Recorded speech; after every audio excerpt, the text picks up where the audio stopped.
I think there's two blind spots that we need to be keeping an eye on, right? The first is we are an inherently conflict-oriented country, right? Like, we love conflict.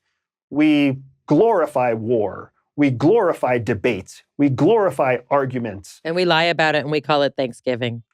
That too. But we love conflict. And as long as we celebrate conflict, then what we're doing is we're preventing ourselves from ever understanding the real value, the genuine value of collaboration, of cooperation, of alliance and working together, right?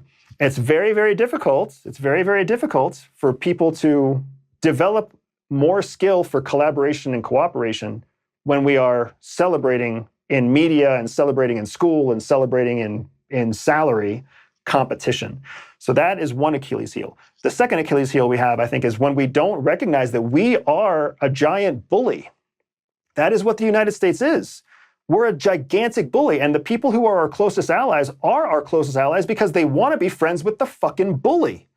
They're not our friends because they think that we're the best democracy. They're not our friends because they believe in our ideals. They believe they're our friends because we are pragmatically a good friend to have right now. And you've seen those alliances break down and change over time as people have seen other bullies rise. And now what we're seeing is that the countries that are succeeding around the world, they're taking a page out of our book and they're essentially becoming little fiefdom bullies on their own. That's how China has gained success in the last 20 years, right? That's what has made Russia successful in its small sphere of influence. That is what we continue to see happen in Mexico and what we see even happen in Europe. I do agree. I can't help it when I look at what just happened in this country.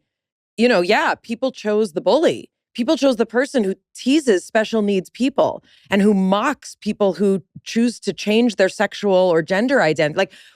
That's who this country just elected.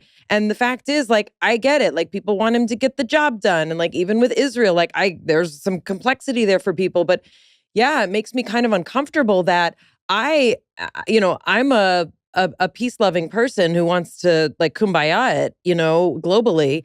And also, I understand that you can't just lay down and be mowed over by people who are burning American flags all over the world. So, to me, though, it makes me sad. I'm having feelings.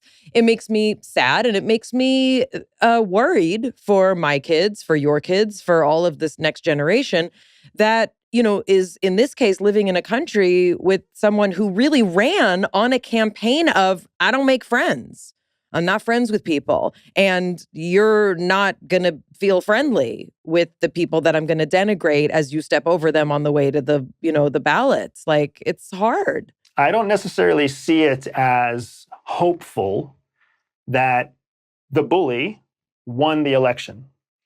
But I do see it as hopeful that almost half of the country wanted to take a different approach. Well, wait, hold on one second. It's not that half the country wanted, a third of the country was going to vote Democrat and probably a third of the country was going to vote Republican.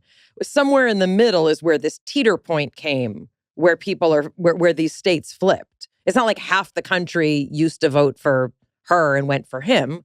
We're divided.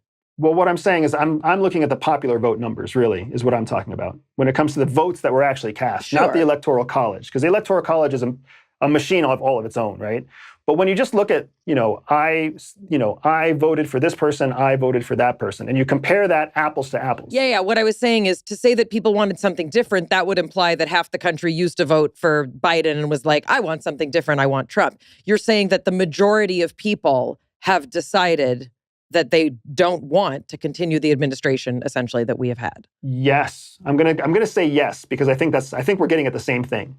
Right? But that it's not like 80% of our country decided that we want to be bullies, right? It was a empirical process, a mathematical process that landed on the current president through electoral votes. But there was a huge component of our country that said, I don't think I want to do this. I don't think I want to go down this path. There's got to be a different path, right? And that tells me that we're not sold out to the bully cause. We're still deciding what our future is going to look like. That makes me feel better. Thank you.